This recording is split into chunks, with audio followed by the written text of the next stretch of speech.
الشیطان الرجیم بسم اللہ الرحمن الرحیم الحمد للہ رب العالمین والصلاة والسلام علی اشرف الانبیاء والمرسلین خاتم النبیین شفیع ذنوبنا و طبیب نفوسنا مولانا ابی القاسم محمد اللهم صل على وآلہ محمد. الطیبین الطاہرین اما بعد رب اشرح لي صدری ویسر لی امری واحلل عقدۃ من لسانی یفقهوا قولی رب زدنی علما والحقنی بالصالحین۔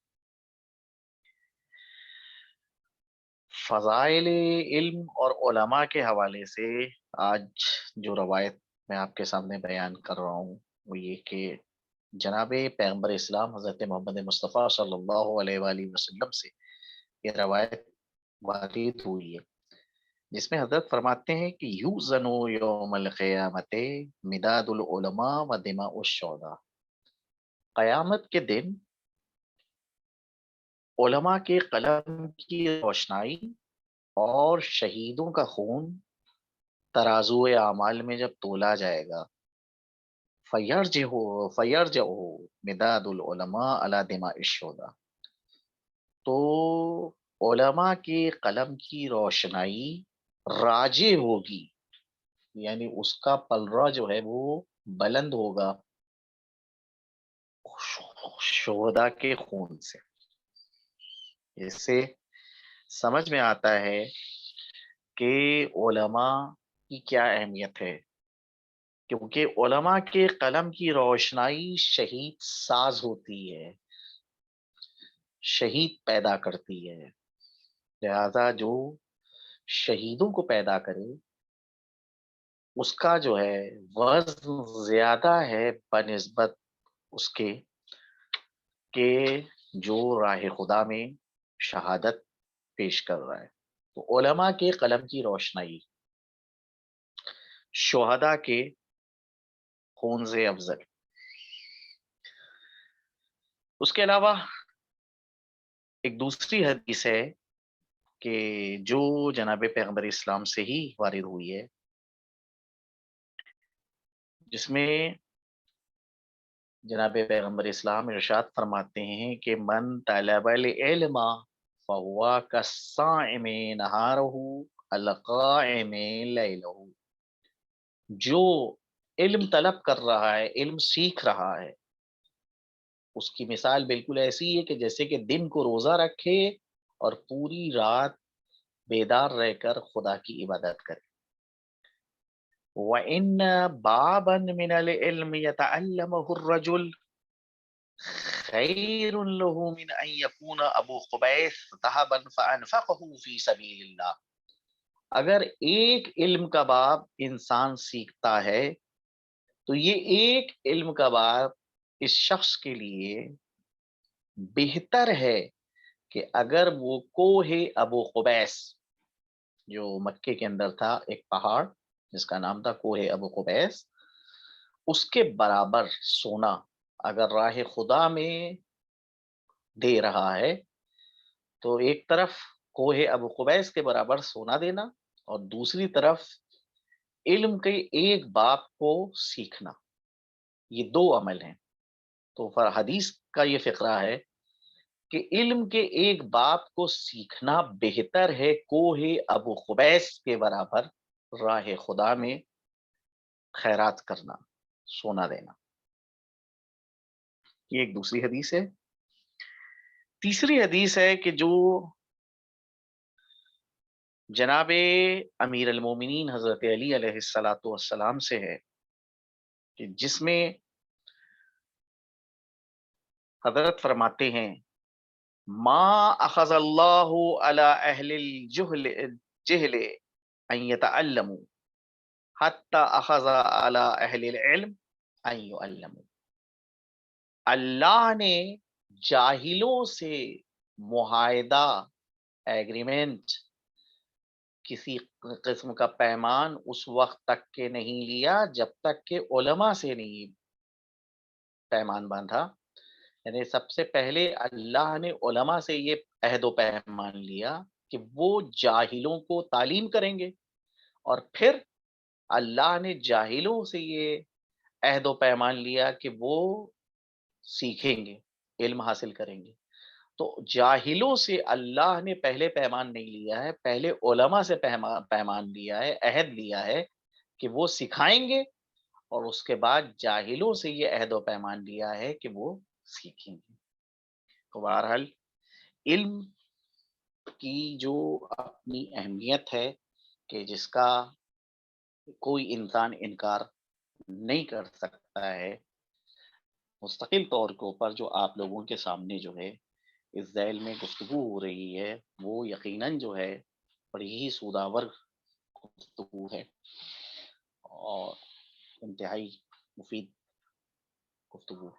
خداوند کریم ہم کو یہ توفیق دے کہ ہم ان احادیث کو سمجھیں اور ان کے اوپر عمل پیرا ہو سکے۔ جو بحث ہم لوگوں کی خدا شناسی کے حوالے سے چل رہی تھی، اسی بحث کو کا سلسلہ جو ہے آج ہم آپ کے سامنے آگے بڑھا رہے ہیں، اور اس کی ایک کڑی۔ ابھی تک کے تو آپ کے سامنے یہ چیزیں بیان کری گئی کہ خدا شناسی کی راہ میں جو دشواریاں ہیں، اللہ کی معرفت کے حوالے سے جو مشکلات ہیں، ان مشکلات کو آپ کے سامنے پیش کیا گیا تھا، ان کے اسباب اور عوامل کا ذکر کیا گیا تھا۔ اس کے بعد ان اسباب اور عوامل کا حل پیش کیا گیا تھا کہ ان مشکلات کو کیسے حل کیا جائے گا، کہ ذات کو سمجھنا انسان کے لیے ناممکن ہے، ذات الہی کو انسان نہیں سمجھ سکتا، صفات کے ذریعے سے اللہ کی معرفت حاصل کر سکتا ہے۔ آج جو بحث ہے وہ وجود الہی کے حوالے سے ہو۔ اب تک میں نے خدا کو ایک مفروضہ شے قرار دیتے ہوئے اس کی معرفت کی دشواریوں اور ان کے حل، اور اس کے بعد اس کی ضرورت اور نظام عالم میں اس کی اہمیت کی طرف اشارہ کی۔ اب منزل ہے اس کی کہ خدا کے وجود کے متعلق روشنی ڈالی جائے کہ اس کی ہستی کو مانا کیوں جائے، چونکہ دنیا میں جہاں ہر مسئلے میں اختلاف ہوا، وہاں خدا کا وجود کا مسئلہ بھی اتفاق نہیں رہا، اس میں بھی لوگوں نے اختلاف کیا، اس میں بھی آراء اور خیالات کے تصادم نے ایک عظیم تفرقے کی صورت پیدا کر دی۔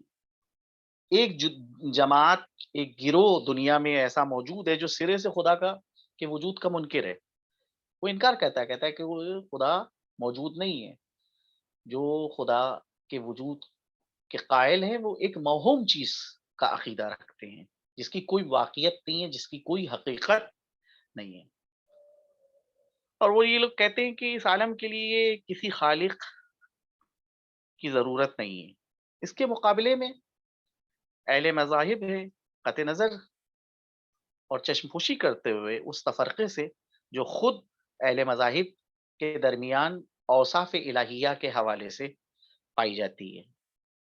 لیکن یہ سب کے سب جتنے بھی جو بھی جس مذہب سے تعلق رکھتا ہے، جس فرقے سے تعلق رکھتا ہے، وہ چاہے مسلمان ہو چاہے غیر مسلم ہو، کہ جو خدا کے وجود کے قائل ہیں کہ ہاں اس جہان کا ایک پیدا کرنے والا ہے،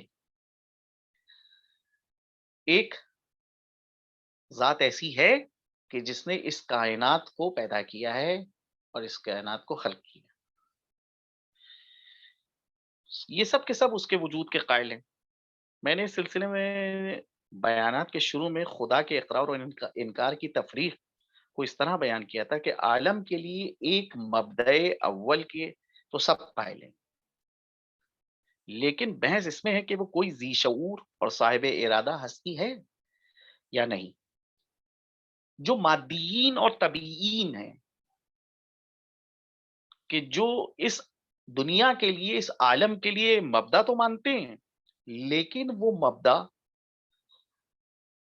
وہ ذرات مادہ کو شمار کرتے ہیں، اور وہ یہ کہتے ہیں کہ اس کا ذی شعور صاحب ارادہ ہونا لازم نہیں ہے۔ یعنی جو اہل مذہب ہیں وہ وجود الہی کے قائل، اور وہ یہ نظریہ رکھتے ہیں کہ اس کائنات کا ایک خالق ہے اور وہ خالق وہ ہے کہ جو صاحب ارادہ بھی ہے اور صاحب شعور بھی ہے. اس نے اپنے ارادے اور اختیار اور شعور اور آگاہی کے ساتھ جو ہے اس دنیا کو پیدا کیا ہے.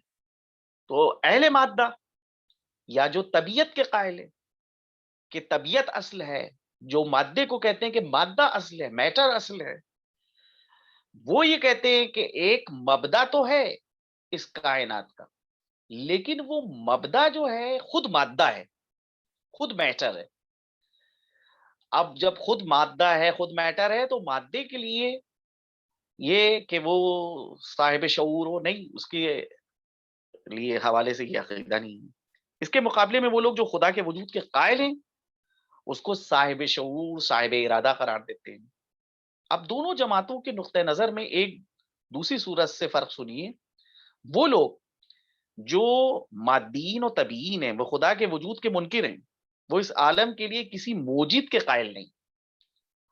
یعنی وہ یہ نہیں نظریہ رکھتے ہیں کہ اس عالم کو کسی نے ایجاد کیا ہے، بلکہ اس کے مادی اجزاء کو اس کے وجود کے لیے کافی سمجھتے ہیں. کہتے ہیں کہ یہی مادی اجزاء تھے جو مادی اجزاء آپس میں ملے، جس کی بنا کے اوپر یہ کائنات اور یہ عالم جو ہے، یہ دنیا وجود میں آ گئی.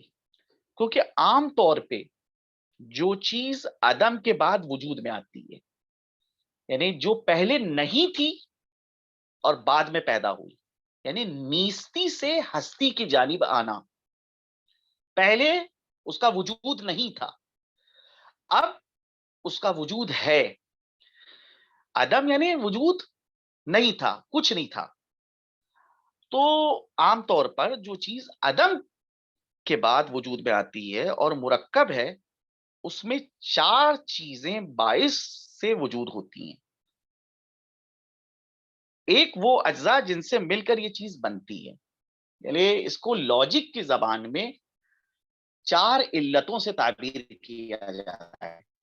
یہ آپ جو ہیں توجہ دیجیے گا، اگر الفاظ سخت ہوں یا بحث میں پیچیدگی ظاہر ہو رہی ہو تو اس کے حوالے سے آپ جو ہیں وہ گفتگو کر لیجیے گا. بعد میں جو ہے سوال کر سکتے ہیں اور ان کے انشاءاللہ جواب ہوں گے. کہ ایک مرکب چیز جب وجود میں آتی ہے تو اس کو کے لیے چار علتوں کی ضرورت ہوتی ہے. پہلی علت ہے علت فاعلیہ. دوسری علت ہے جس کو علت مادیہ کہا جاتا ہے. تیسری علت ہے جس کو علت سوریہ کہا جاتا ہے. اور چوتھی علت ہے جس کو علت غایہ کہا جاتا ہے. یہ چار علتیں ہوتی ہیں. علت فاعلیہ اس علت کو کہتے ہیں، یعنی وہ فاعل، وہ سبب یا وہ مبدأ حرکت، چاہے جن الفاظ سے آپ اس کو جو ہے تعبیر کریں اور چاہے جن الفاظ کے ساتھ جو ہیں آپ اس کو بیان کریں. جس کو ہمارے کیا مدارس کے اندر جو بچوں کو چیز پڑھائی جاتی ہے، علت فاعلیہ کی حیثیت کیا ہے؟ ما منہ الوجود، یعنی جس کے ذریعے سے وجود حاصل ہو، جو وجود کے لیے مسبب بنے. مثال کے طور کے اوپر گھر کو بنانے والے کے لیے گھر ایسے ہی وجود میں نہیں آ سکتا ہے، اس کے لیے ایک بنانے والے کی ضرورت. تخت بنانا ہے، پلنگ بنانا ہے، بیڈ بنانا ہے، بیڈ بنانے کے لیے جو ایک نجار کی ضرورت. ایک بچہ وجود میں اس وقت تک نہیں آ سکتا جب تک کہ اس کا باپ نہ ہو. تو یہ جو مثالیں آپ کے سامنے دی ہیں، چاہے نطفے کی مثال ہو، چاہے وہ بہرحال تخت کی مثال ہو، چاہے جو ہے گھر کی مثال ہو، اس میں جو گھر کو وجود میں لے کر آ رہا ہے، جو تخت کو وجود میں لے کر آ رہا ہے، یا کسی بھی چیز کو وجود میں لے کر آ رہا ہے، اس کو کہا جاتا ہے فاعل. تو یہ علت فاعلیہ، اس کا ہونا ضروری ہے. اس کے بعد ایک دوسری علت ہے جس کو کہا جاتا ہے علت مادیہ. مادیہ جو ہے یعنی وہ مادہ، یعنی ایک شے مادے کی محتاج ہے. بغیر مادے کے وجود میں نہیں آ سکتی ہے. تو وہ مادہ، جیسے کہ بھائی مثال کے طور کے اوپر آپ میز بنانا چاہتے ہیں، کرسی بنانا چاہتے ہیں، تو کرسی اور میز جو ہے وہ لکڑی کے محتاج ہیں. تو یہ لکڑی جو ہے وہ ہے مادہ. گھر بنانا چاہتے ہیں تو گھر جو ہے وہ اینٹوں کا محتاج ہے، سیمنٹ کا محتاج ہے، بالو کا محتاج ہے، لوہے کا محتاج ہے. تو یہ ساری چیزیں جو ہیں گھر کے لیے مادے کی حیثیت رکھتی ہیں. تو علت فاعلیہ کے بعد دوسری علت ہے علت مادیہ. اور مادہ جو ہے تنہا اس کا ہونا ہی کافی نہیں ہے، بلکہ اس کے لیے بھی ایک علت کی ضرورت ہے کہ مادے کو جو شکل دینا ہے. لکڑی بذات خود ایک مادہ ہے، لیکن لکڑی کو میز کی شکل دینا، بیڈ کی شکل دینا، کرسی کی شکل دینا، یہ جو شکل دی جا رہی ہے اسی کو کہتے ہیں علت سوریہ. یہ علت سوریہ جو ہے اس وقت تک کے نہیں آئے گی وجود میں جب تک کہ اس سے مادے سے نہ ملے. جب مادہ ملتا اس سے ملتی ہے تو اس وقت جو ہے یہ علت سوریہ وجود میں آتی ہے. چوتھی علت ہے جس کو کہتے ہیں علت غائیہ، یعنی جس کی بنا کے اوپر جو ہے آپ نے جس غرض کے تحت جو ہے اس چیز کو پیدا کیا ہے، اس چیز کو خلق کیا ہے، اس چیز کو بنایا ہے. بھائی گھر آپ نے کیوں بنایا ہے؟ گھر کے بنانے کی علت غائیہ کیا ہے؟ گھر کے بنانے کی علت غائیہ یہ ہے کہ آپ گھر میں رہنا چاہتے ہیں. آپ نے میز کو کیوں بنایا ہے؟ بھائی میز کو اس لیے بنایا ہے کہ اس کے اوپر لکھنا، بیٹھ کے لکھیں گے اور جو ہے اس کے اوپر دیگر کام اپنے انجام دیں. کرسی کو کیوں بنایا ہے؟ بیٹھنے کے لیے بنایا ہے. تو اسی طرح سے جتنی بھی موجودات تھے ان کو جو پیدا کیا جاتا ہے، وجود میں لایا جاتا ہے، تو ان کی ایک غایت ہوتی ہے. ایک وہی غایت، یعنی کس غرض کے تحت جو ہے آپ اس کو وجود میں لے کے آئے ہیں. بغیر اس کے جو ہے وہ آپ یعنی غرض کے اور بغیر مقصد کے جو ہے کسی چیز کو وجود میں نہیں لا سکتے ہیں. تو یہاں کے اوپر جو ہے ہر مرکب چیز کے جو مرکب ہے دنیا کے اندر اس کو 4 علتوں کی ضرورت ہے. علت فاعلیہ کہ جو اس کو وجود میں لے کر ہے، علت مادیہ مادے کی اور میٹر کی جو ہے تشریح کر دی آپ کے سامنے کہ اس کی جو ہے کسی بھی چیز کے اندر کیا حیثیت ہے، بنیادی حیثیت ہے. بغیر مادے کے وہ چیز جو مادی ہے بغیر مادے کے وجود میں نہیں آ سکتی. علت سوریہ تنہا مادے کا ہونا کافی نہیں ہے جب تک کہ اس کو شکل نہ دی جائے. جو شکل آپ دینا چاہتے ہیں وہ شکل جو ہے وہ اس کو عطا کرے. اس کے بعد جو ہے علت غائیہ، یعنی کس مقصد اور ہدف کی خاطر جو ہے آپ نے اس چیز کو بنایا ہے. یہ 4 علتیں جو ہیں ہر مرکب کے لیے جو ہے وہ ضروری سمجھی جاتی ہیں. ایک وہ جو اجزاء سے مل کر یہ چیز بنتی ہے، دوسرے وہ حیات جو ان اجزاء کے ملنے سے پیدا ہوتی ہے، تیسرے وہ مقصد جو اس کے عالم وجود میں آنے پر مرتب ہوتا ہے، چوتھے وہ بنانے والا جو ان اجزاء کو ترکیب دے کر اس صورت میں لاتا ہے.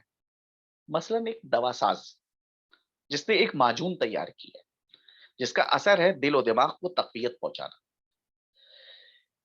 تو اب اس میں وہ مفرد ادویہ جن سے یہ معجون بنا ہے پہلی چیز ہے جس کو ہم علت مادیہ سے تعبیر کرتے ہیں، اور وہ صورت جو ان اجزاء کے ملنے سے حاصل ہوتی ہے دوسری چیز ہے، اور تقویت دل و دماغ تیسری چیز ہے، اور دوا ساز جو اس معجون کو بنا رہا ہے وہ چوتھی چیز ہے.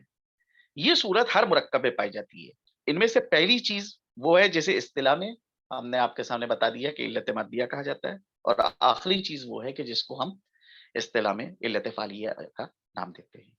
مادیین جو ہیں جو طبیعت اور مادے کو اصل مانتے اس عالم کائنات کے لیے صرف علت مادیہ کے قائل ہے اور اسے کافی سمجھتے.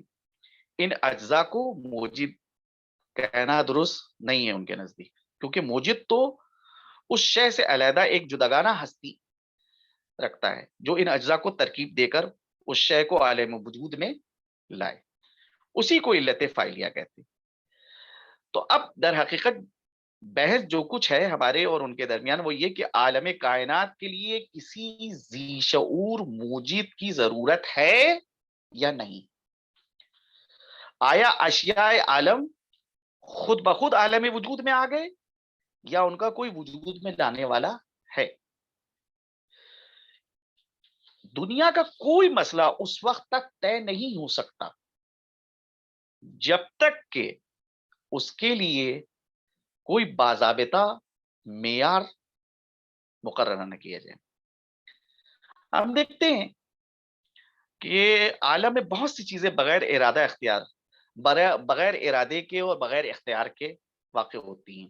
مثال کے طور پہ کسی کے ہاتھ میں راشا ہے کہ جس کو ہم مرتعش کہتے ہیں، اس کا ہاتھ تھر تھرا رہا ہے، بغیر ارادے اور اختیار کے اس کے ہاتھ میں حرکت پائی جا رہی ہے۔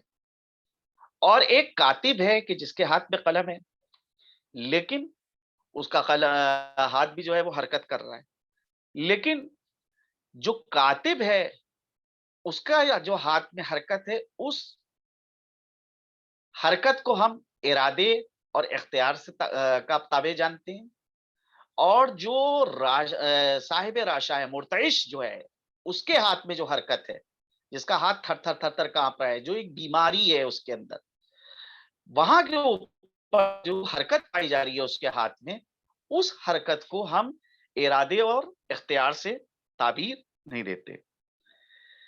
فرض کیجئے کہ ایک دیوانہ انسان ہے، ایک پاگل انسان ہے، اس کی زبان چل رہی ہے اور وہ گردش کر رہی ہے، اس سے الفاظ جو ہیں وہ صادر ہو رہے ہیں، اور ایک خطیب ہے اور ایک انتہائی توانا قوت گویائی رکھتا ہے، بہت زیادہ جو ہے وہ ماہر انسان ہے خطابت کے اندر، وہ بھی جو ہے گفتگو کر رہا ہے، خطابت کے جوہر دکھا رہا ہے، اس کی بھی زبان چل رہی۔ تو خارج میں جب ہم دیکھتے ہیں دونوں کا ایک ہی جیسا فعل ہے، ایک دیوانہ آدمی بھی بول رہا ہے، اس کی بھی زبان چل رہی ہے، اس میں بھی گردش پائی جاتی ہے اور اس میں بھی الفاظ صادر ہو رہے ہیں، اور ایک جو ہے وہ خطیب ہے، اس کا بھی جو ہے زبان چل رہی ہے، زبان میں گردش ہے، اس کی زبان سے بھی الفاظ صادر ہو رہے ہیں۔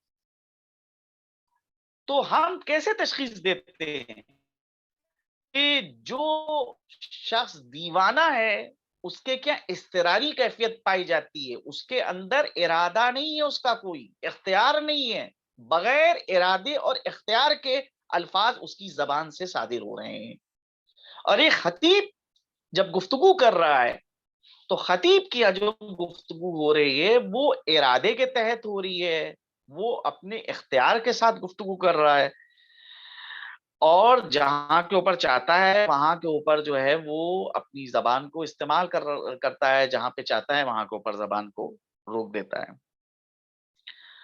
تو ایک کا کام ارادے اور شعور کے ساتھ ہوتا ہے، اور دوسرے کا کام جو ہے بغیر ارادے اور بغیر شعور کے واقع ہو رہا ہے۔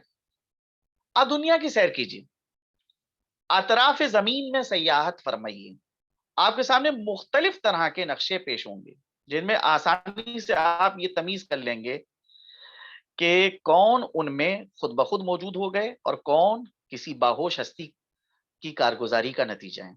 آپ کو معلوم ہے کہ ریگستان میں ہوا چلتی ہے، وہ اپنے ساتھ ذرات ریت کو لاتی ہے، ان سے بڑے بڑے ٹیلے ریت کے جو ہے وہ بن جاتے ہیں، تو اس میں جو ہے کہیں کے اوپر نشیب ہوتا ہے، کہیں کے اوپر فراز ہوتا ہے، کہیں پہ بلندی ہوتی ہے، کہیں کے اوپر پستی ہوتی ہے۔ آپ ان مناظر کو دیکھ کر کبھی یہ تجویز نہیں کرتے کہ کوئی اس میدان میں آیا تھا اور اس نے خاص طور سے اس کو اوپر اور نیچے کیا ہے، نشیب و فراز میں اس کا کوئی دخل ہے، بلکہ آپ وہاں کے اوپر یہ کہتے ہیں کہ یہ ہوا کے اثر کی بنیاد کے اوپر ہوا نے ریت کو اڑایا، جس کی بنا کے اوپر یہ ٹیلے وجود میں آئے، اور اس میں جو ہے ان ٹیلوں میں کہیں کے اوپر بلندی پیدا ہو گئی، کہیں کے اوپر پستی پیدا ہو گئی۔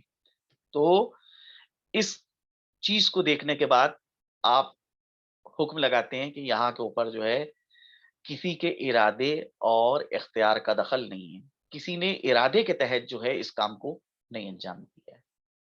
اسی کے برخلاف آپ صحرا سے گزر رہے ہیں اور وہاں کے اوپر جو ہے آپ نے جو ہے ایک کاروان سرا کو دیکھا، جو مسافروں کے ٹھہرنے کے لیے بنائی گئی تھی۔ وہاں کے اوپر جو ہے آپ نے جو ہے جب اس مکان کو دیکھا تو آپ نے کہا کہ خدا جو ہے اس شخص کو جزائے خیر دے کہ جس نے جو ہے اس کاروان سرا کو بنوایا ہے۔ وہاں کے اوپر آپ یہ نہیں حکم لگاتے کہ جس طرح سے ریگستان کے اندر ٹیلے وجود میں آ گئے، ویسے ہی جو ہے یہاں کے اوپر جو ہے وہ یہ کاروان سرا بھی جو ہے، یہ مہمان سرا بھی جو ہے وجود میں آ گئی؟ نہیں، بلکہ وہاں کے اوپر جو ہے آپ صاف طور کے اوپر یہ کہتے ہیں کہ ٹیلے جو وجود میں آئے ہیں وہ ہوا کی بنیاد کے اوپر وجود میں آئے ہیں، جس میں ارادے اور اختیار کا کوئی دخل نہیں ہے۔ لیکن یہ مکان جو تعمیر ہوا ہے، یہ کاروان سرا جو جنگل میں مسافروں کے لیے بنوائی گئی، یہ کسی بنانے والے نے، یہ کسی بنوانے والے نے بنوائی ہے، اور یہ ارادے اور اختیار کا عمل ہے۔ آپ دیکھ لیجئے کہ زمین کے اندر مختلف پتھر نکلتے ہیں، فیروزہ نکل رہا ہے، یاقوت نکل رہا ہے، عقیق نکل رہا ہے۔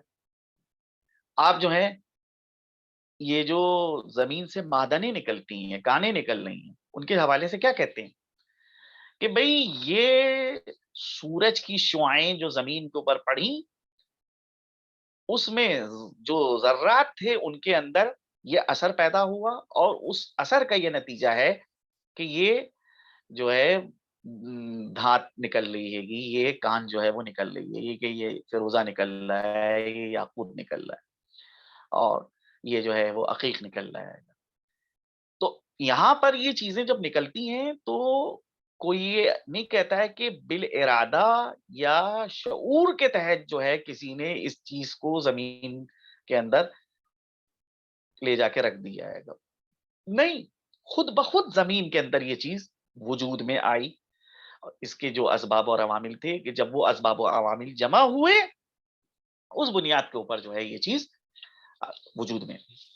لیکن اسی کے برخلاف زمین کی کھدائی ہو رہی ہے مثال کے طور کے اوپر، اور اب زمین کی کھدائی ہو رہی ہے تو اس کے اندر سے جو ہے وہ برتن نکل رہے ہیں، وہاں کے اوپر جو ہے وہ جناب جو ہے پلیٹیں نکل رہی ہیں، چمچے نکل رہے ہیں، دیگ نکل رہی، پتیلے نکل رہے ہیں۔ تو کیا وہاں کے اوپر بھی آپ یہ کہیں گے، حکم لگائیں گے کہ یہ زمین کے اندر سے جو برتن نکل رہے ہیں یہ بھی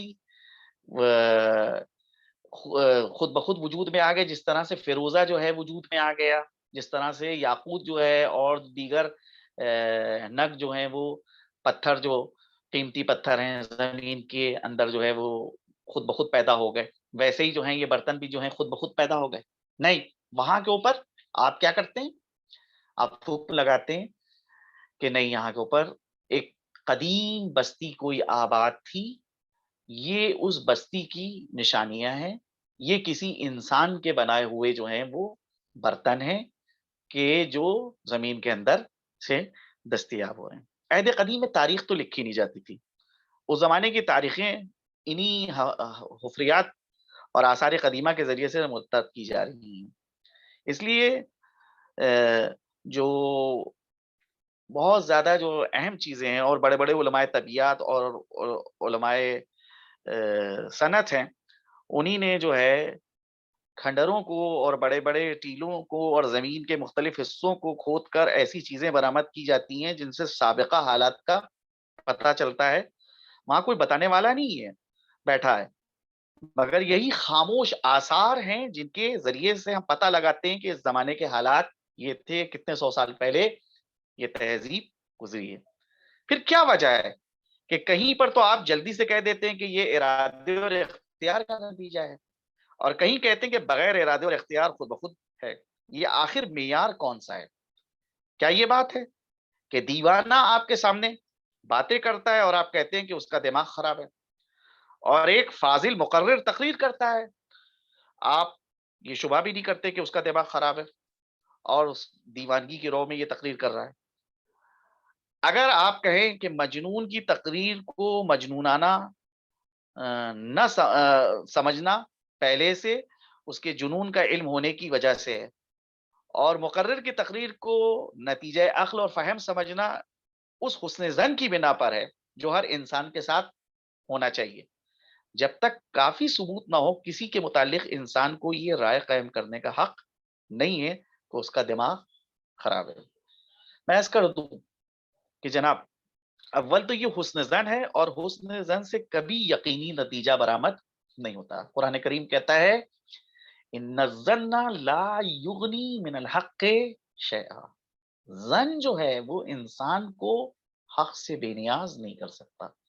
یعنی انسان صرف گمان کی بنیاد کے اوپر رزلٹ نکالے اور نتیجہ نکالے، تو یہ گمان کی بنیاد کے اوپر جو نتیجہ نکلتا ہے وہ یقینی نتیجہ نہیں ہو سکتا۔ حالانکہ ہم اپنے وجدان کے لحاظ سے ان صورتوں میں جب ہمارے سامنے کوئی فاضلانہ تقریر، عالمانہ تصنیف ہو، یقین کا احساس رکھتے ہیں اس امر کے متعلق کہ یہ ایک وسیع علم و ادراک کا نتیجہ ہے۔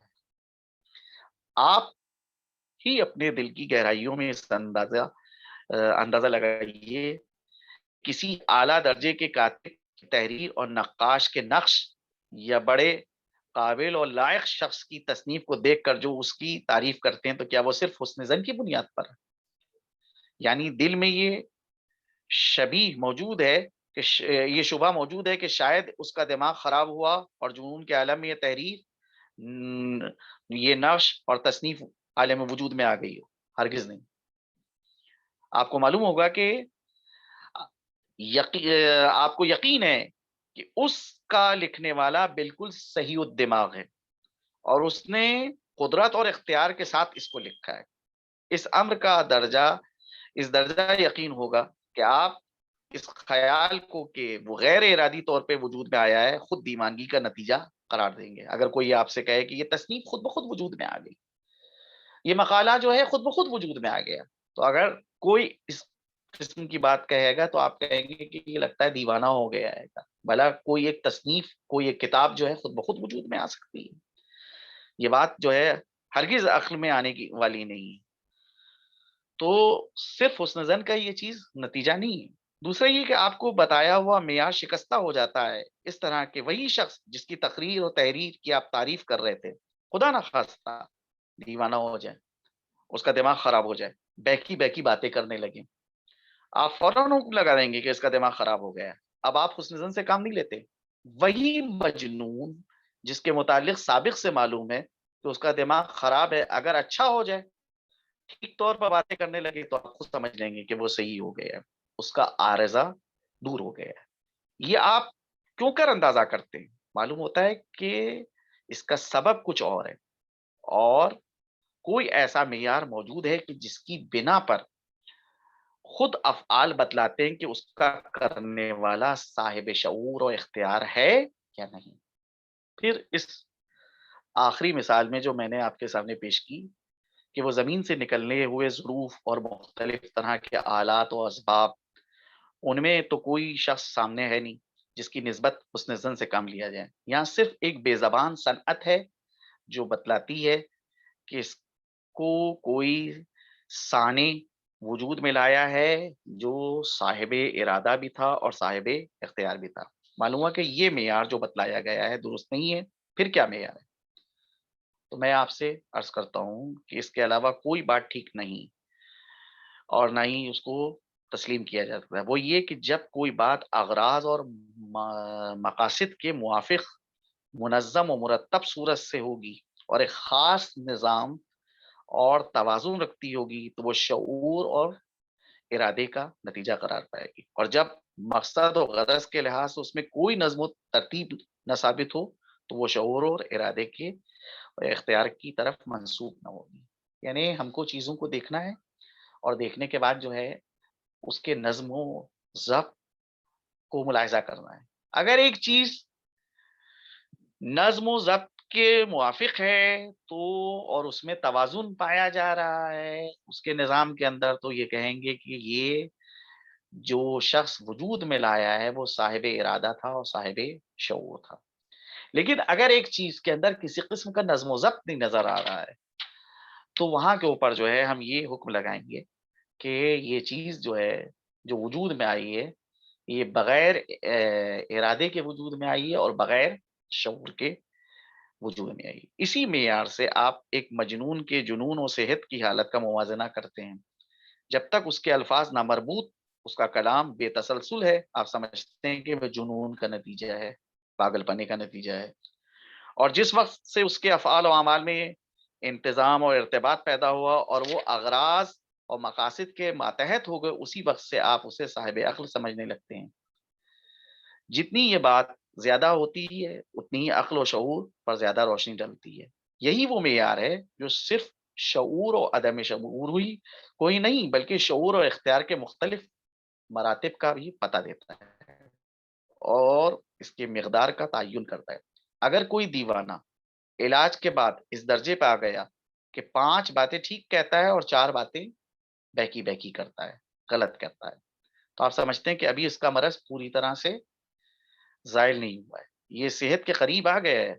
اور اگر سب باتیں بالکل ٹھیک کرنے لگے تو آپ سمجھتے ہیں کہ اب بالکل اس کی عقل صحیح ہو گئی ہے. اسی معیار کی بنا پر آپ ریت کے ٹیلوں کو ارادہ اختیار کا نتیجہ نہیں قرار دیتے، کیونکہ وہ کسی خاص مقصد و غرض کے ماتحت نظر نہیں آتے.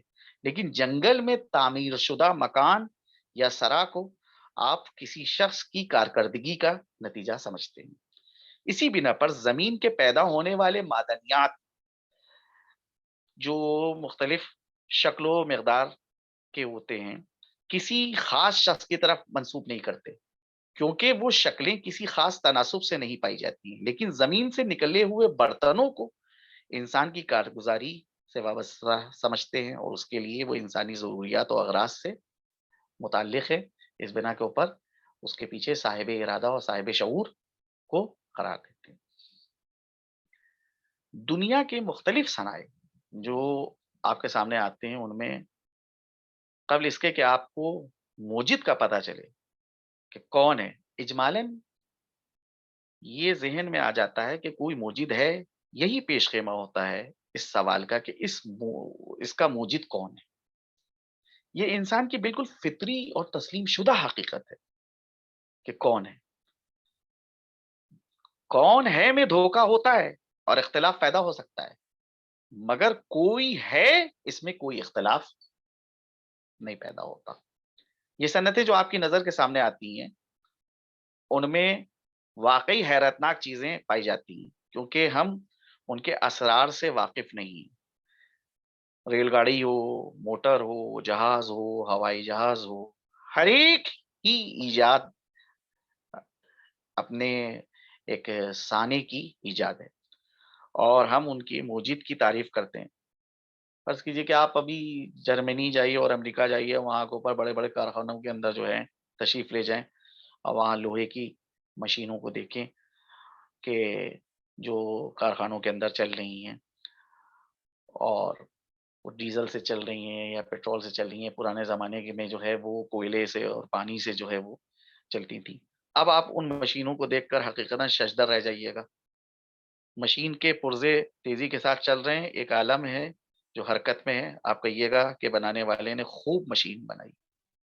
اب آپ کا ساتھی آپ سے کہے اور قسم کھا کھا کر بیان کرے کہ کسی انسان کی کارگزاری کو اس میں دخل نہیں ہے. لوہے کے ٹکڑے خود آئے، مجتمع ہوئے اور ایک خاص شکل مرتب ہو گئے اور اس کے بعد جو ہے یہ مشین جو ہے وہ چلنے لگی. پانی سمندر سے کھینچ کر آیا اور اس میں بھر گیا، پھر آگ خود ہی دہکی، دھواں بلند ہوا اور مشین متحرک ہو گئی. وہ کہے اور بہت زور دے کر سمجھانا چاہے مگر آپ اس کا کبھی بھی یقین نہیں کیجیے گا. آپ 3 اور 3 کے مجموعے کو ساتھ تسلیم کر لینا آسان سمجھیں گے، اس سے کہ ایک چلتی ہوئی مشین کام کرتے ہوئے انجن متحرک پرزے کے بغیر کسی ذی شعور اور محرک کے ساتھ تعلق کے تسلیم کریں کہ آپ یہ کہیں کہ نہیں، یہ مشین جو ہے کوئی صاحب ارادہ، صاحب شعور جو ہے وہ وجود میں لایا ہے. یہ کیوں؟ اس بنا پر کہ اس میں اغراض اور مقاصد مضمر ہیں، اور انہی کے لحاظ سے ان میں توازن اور تناسب قائم ہے. اگر مشینیں اس طرح کی ہوتی کہ ان کے اجزاء بے ترتیب ہوتے، نہ کوئی ربط ہوتا، نہ کوئی مناسبت، تو آپ تسلیم بھی کر لیتے کہ یہ اجزاء خود ہی مجتمع ہو گئے. مگر کیونکہ ان میں اغراض و مقاصد کے لحاظ سے ترتیب قائم ہے اور مخصوص فوائد و مضمر نظر آتے ہیں، اس لیے آپ سمجھتے ہیں کہ ان کا کوئی موجد تھا جو مناسبتوں سے واقف تھا اور صنائی کے اوپر قدرت رکھتا تھا، اس نے ان کو ایجاد کیا. پھر جب ہر چیز میں یہ اصول قائم ہے تو اس مجموعہ عالم کائنات میں آپ اس اصول سے منحرف کیوں ہو سکتے ہیں؟ آپ اس عالم پر غور کیجئے، دیکھیے کہ اگر اغراض اور مقاصد ملحوظ نہ ہو اور ضروریات کے لحاظ سے کائنات میں توازن اور تناسب نہ قائم ہو تو نہ تسلیم کیجیے کہ اس کا خالق ذی شعور اور صاحب اقتدار ہو سکتا ہے. لیکن اگر اس عالم کی چیزوں میں اغراض اور مقاصد کے لحاظ سے تناسب پایا جاتا ہے تو پھر ہم کو ہم آواز ہونا چاہیے کہ ضرور ان کا کوئی خالق ہے جو شعور اور اختیار کا مالک ہے، چاہے اسے دیکھا جائے اور چاہے اسے نہ دیکھا جائے. تو بہرحال جو ہے یہ یہاں کے اوپر اس مسئلے کو جو ہے ہم کو اس طرح سے سمجھنا ہوگا کہ ہم خالق کائنات کو پہچاننا چاہتے ہیں تو سب سے پہلے جو ہے اس کے وجود کا مسئلہ ہے کہ وجود کے تمام مذاہب والے قائل ہیں. ایک چھوٹی سی جماعت ہے دنیا کے اندر کہ جو اس کے وجود کی منکر ہے، اور وہ جو ہے اس کائنات کا جو موجد ہے وہ مادے کو قرار دیتی ہے، میٹر کو قرار دیتی ہے. اور اس کے مقابلے میں جو اہل مذاہب ہیں وہ اس کائنات کے لیے ایک موجد کے قائل ہیں، اور اس موجد کی صفت یہ ہے کہ وہ ذی شعور ہے، عقل رکھتا ہے، صاحب عقل ہے، آگاہی اور ارادے کے ساتھ جو ہے اس نے اس کائنات کو پیدا کیا ہے. کیسے پتا چلا کہ آگاہی اور ارادے کے ساتھ اس نے اس کائنات کو پیدا کیا؟ کائنات کا نظم و ضبط، باہمی ارتباط جو کائنات میں چیزوں کے درمیان پایا جا رہا ہے، یہ نظم و ضبط اور یہ باہمی ارتباط جو ہے وہ اس بات کی ترجمانی کرتا ہے کہ پیدا کرنے والا جو تھا وہ ارادہ رکھتا تھا اور شعور کے تحت جو ہے اس نے اس کائنات کو پیدا کیا. اور جو بھی کائنات کے اندر چیز پیدا کی ہے وہ بے غرض نہیں پیدا کی ہے، بغیر مقصد کے نہیں پیدا کی ہے. چاہے وہ جانور ہوں، چاہے وہ پیڑ پودے ہوں، چاہے وہ انسان ہو، چاہے دنیا کی کوئی چیز ہو، اللہ نے اس کائنات میں جو بھی چیز پیدا کی ہے، جو بھی خلق کی ہے، بغیر ارادے اور اختیار کے نہیں پیدا کی ہے، اور کسی نہ کسی حکمت کے تحت پیدا کری ہے، کسی فائدے کے تحت پیدا کی ہے.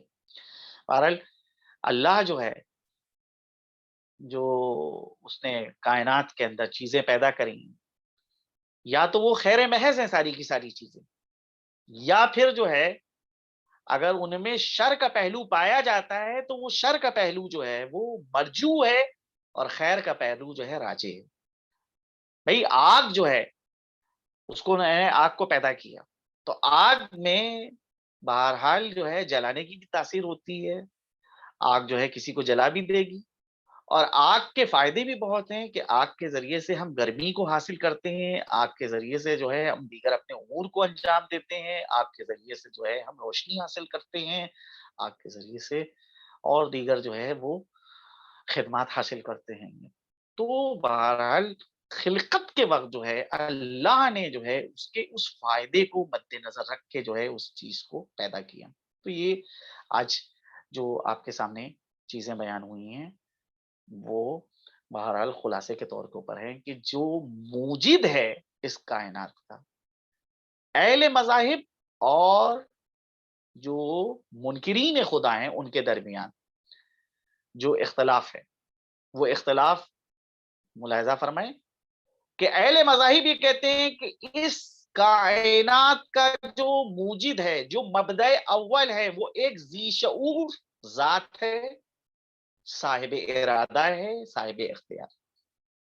اس کے مقابلے میں جو اہل مادہ ہیں، جو میٹر کو اصل قرار دیتے ہیں، جو مادے کو اصل قرار دیتے ہیں، وہ یہ کہتے ہیں کہ اس کائنات کا جو مبدأ اول ہے وہ خود مادہ ہے، خود میٹر ہے، اور مادے کے لیے، میٹر کے لیے ارادے اور اختیار اور شعور کی ضرورت نہیں ہے۔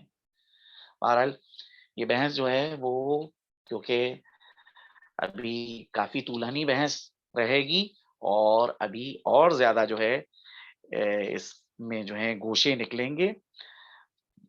دوستوں سے گزارش یہ ہے میری کہ بحث کو سنیں توجہ کے ساتھ، اور اس میں جو چیزیں جو ہیں وہ بہرحال جو ہے نہ سمجھ میں آ رہی ہوں وہ دریافت کر سکتے ہیں۔ فی الحال عقائد کی بحث کو جو ہے وہ یہیں کے اوپر جو ہے وہ روکا جا رہا ہے۔ فقہ کے چند مسئلے جو ہیں وہ آپ کے سامنے بیان کیے جاتے ہیں۔ گزشتہ بحث کے اندر جو آپ کے سامنے مسئلے بیان ہوئے تھے اس میں یہ تھا کہ نجاست کتنے طریقوں سے ثابت ہوتی ہے۔ اسی ذیل میں یہ ایک مسئلہ ہے کہ کسی نجس چیز کے بارے میں شک ہو کہ بعد میں پاک ہوئی ہے یا نہیں تو وہ نجس ہے، اگر کسی پاک چیز کے بارے میں شک ہو کہ بعد میں نجس ہو گئی ہے یا نہیں تو وہ پاک ہے۔ دو چیزیں یہاں پہ بیان کی جا رہی ہیں۔ ایک چیز تھی کہ جس کے سلسلے میں پہلے سے ہم کو معلوم تھا کہ یہ نجس ہے، اب کچھ زمانہ گزرنے کے بعد ہم کو شک ہے کہ وہ پاک نہیں ہوئی، تو وہ چیز جو ہے ہم نجیسی سمجھیں گے۔ ایک چیز ہے کہ جو پہلے سے پاک تھی، اب کچھ عرصہ گزر گیا، زمانہ گزر گیا، اب ہم کو شک ہو رہا ہے کہ وہ چیز نجس تو نہیں ہے، ہوئی تو ہم اس کو پاک سمجھیں گے۔ یعنی اس مسئلے میں یہ بیان کرنا چاہ رہے ہیں کہ یقین جو آپ کے پاس ہے اس یقین کے اوپر قائم رہیے، شک کو یقین کے اندر داخل نہ ہونے دیجیے۔ شک یقین کا جانشین نہیں بن سکتا۔ تو اگر کوئی چیز پہلے نجس تھی، جب تک کہ اس کی طہارت کا یقین نہ ہو جائے اس کو نجسی شمار کیا جائے گا، اور اگر ایک چیز پہلے پاک تھی تو جب تک کہ اس کے نجس ہونے کا نہ یقین ہو جائے اس کو پاکی سمجھا جائے گا۔ اگر کوئی شخص ان چیزوں کے نجس یا پاک ہونے کے متعلق پتہ چلا بھی سکتا ہو تو تحقیق ضروری نہیں ہے، یعنی وہ بہرحال بہت زیادہ جو ہے چھان بین کرنے کی ضرورت نہیں ہے، بس اتنا ہی کافی ہے کہ ہاں یہ پہلے پاک تھی لہذا ابھی بھی پاک ہے، پہلے نجس تھی لہذا ابھی بھی نجس ہی ہوگی۔ دوسرا مسئلہ ہے کہ اگر کوئی شخص جانتا ہو کہ جو دو برتن ہیں یا دو کپڑے ہیں، کپڑے وہ استعمال کرتا ہے ان میں سے کوئی ایک نجس ہو گئے، لیکن اسے یہ علم نہ ہو کہ ان میں سے کون سا نجس ہوا ہے،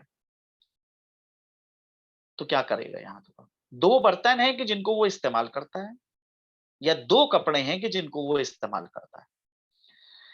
جو ان دو برتنوں کو استعمال کرتا ہے ان میں اس کو یقین پیدا ہو جائے کہ ان میں سے ایک نجس ہو گیا ہے، لیکن یہ نہیں معلوم ہے کہ کون سا نجس ہوا ہے، یا دو کپڑے ہیں، دو کپڑوں میں سے کوئی ایک کپڑا جو ہے نجس ہو گیا ہے، نہیں پتا کہ کون سا کپڑا نجس ہوا ہے، تو ایسی صورت میں حکم شرعی یہ ہے کہ اس کو دونوں برتنوں سے پرہیز کرنا ہوگا، دونوں کپڑوں سے پرہیز کرنا ہوگا اور ان کو استعمال سے جو ہے بچنا ہوگا۔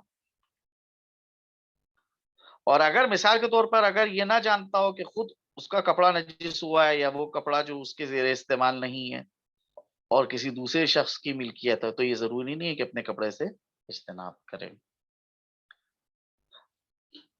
اس کے بعد کا مسئلہ ہے کہ پاک چیز نجس کیسے ہوتی ہے۔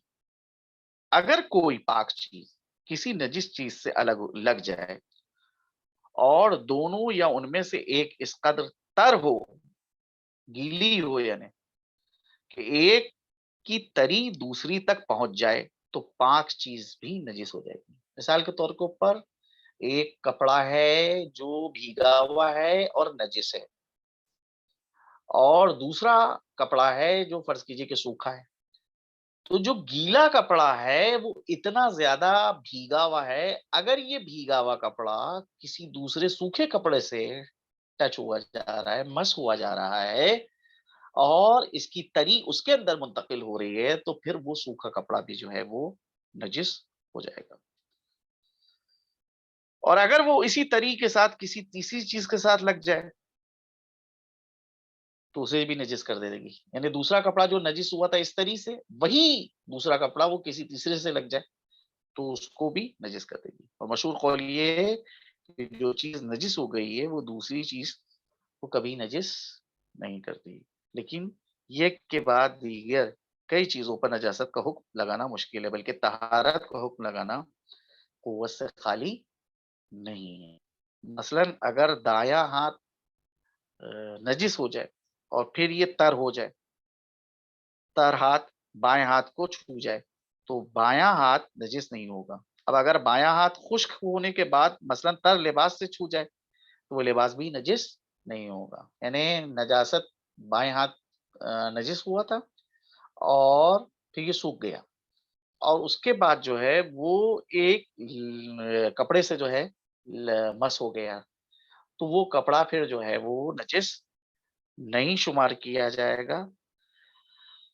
لیکن اگر وہ لباس تر ہے، وہ کپڑا بھیگا ہوا ہے، رطوبت اس کے اندر پائی جاتی ہے، تو کسی دوسری تر چیز کو لگ جائے تو وہ چیز نجس نہیں ہوگی، اور اگر ترین اتنی کم ہو کہ دوسری چیز لگے تو پاک چیز نجس نہیں ہوگی، خواہ عین نے نجس کو ہی کیوں نہ لگی ہو۔ تو یہ ایک مسئلہ تھا۔ اس کے بعد اگر کوئی پاک چیز کسی نجس چیز کو لگ جائے اور ان دونوں یا کسی ایک کے تر ہونے کے متعلق کسی کو شک ہو تو پاک چیز نجس نہیں ہوتی ہے، یعنی یقین نہ ہو، شک ہو بلکہ کہ پتہ نہیں یہ جو ہے یہ تر تھی یا تر نہیں تھی، تو ایسی صورت میں اگر شک ہے تو کیونکہ یقین نہیں ہے لہٰذا اس کو نجس نہیں شمار کیا جائے گا۔ وآخر دعوانا والحمد للہ رب العالمین۔ دوستوں سے گزارش ہے کہ اگر کوئی سوال ہو تو جو ہے میں حاضر ہوں ان کی خدمت میں۔